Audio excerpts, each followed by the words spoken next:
শুভ সন্ধ্যা। Share বাজারের মূল খবর ডেইলি মার্কেট আপডেটে আপনাদের স্বাগতম। আজ ডিএসইর মূল সূচক ডিএসইএক্স 43.57 পয়েন্ট বা 0.85% বৃদ্ধি পেয়ে 5,161 পয়েন্ট হয়েছে। বাজারে লেনদেনের পরিমাণ ছিল 246 কোটি টাকা, যা আগের দিনের তুলনায় 41.76% কম। ওষুধ ও রসায়ন খাত থেকে স্কয়ার ফার্মাসিউটিক্যালস, বিকন ফার্মাসিউটিক্যালস এবং রেনাতা, ব্যাংকিং খাত থেকে এবিএল ব্যাংক, এনবিএল ব্যাংক এবং উত্তরা ব্যাংক, সিমেন্ট খাতে লাফার্জ হোলসিম এবং হাইডেলবার্গ আজ সূচকের বৃদ্ধিতে মূল ভূমিকা রাখে।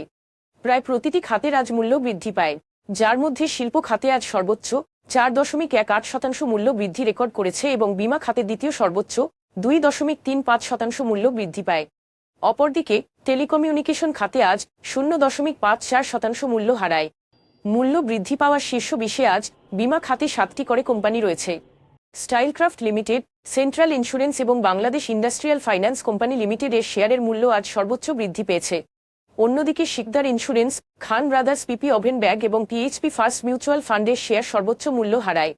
2023 সালে শিকদার ইন্স্যুরেন্সের আয় কিছুটা বৃদ্ধি পাওয়ায় বিনিয়োগকারীদের উচ্চ লভ্যাংশ আশা করার সম্ভাবনা রয়েছে, কিন্তু মাত্র 3% পে আউট বিক্রির চাপ বাড়িয়ে দেয়, যার ফলে শেয়ারটির আজ মূল্য হারায়।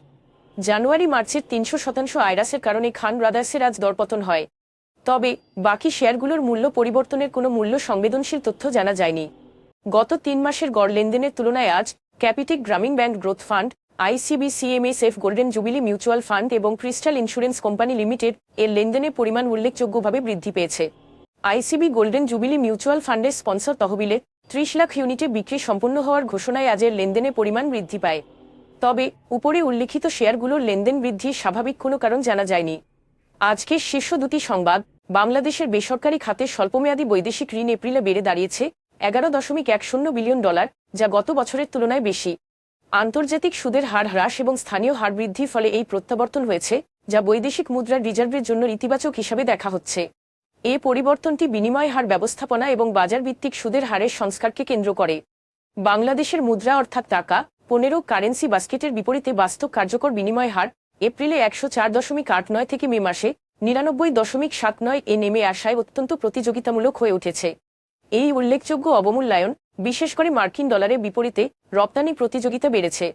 অর্থনীতিবিদ এবং ব্যাংকাররা বিশ্বাস করেন যে এটি বাণিজ্যিক প্রতিযোগিতা আরও বাড়িয়ে তুলবে, যেমন মে মাসের রপ্তানি আয় $4 বিলিয়ন ছাড়িয়ে গেছে। আজ এ পর্যন্তই।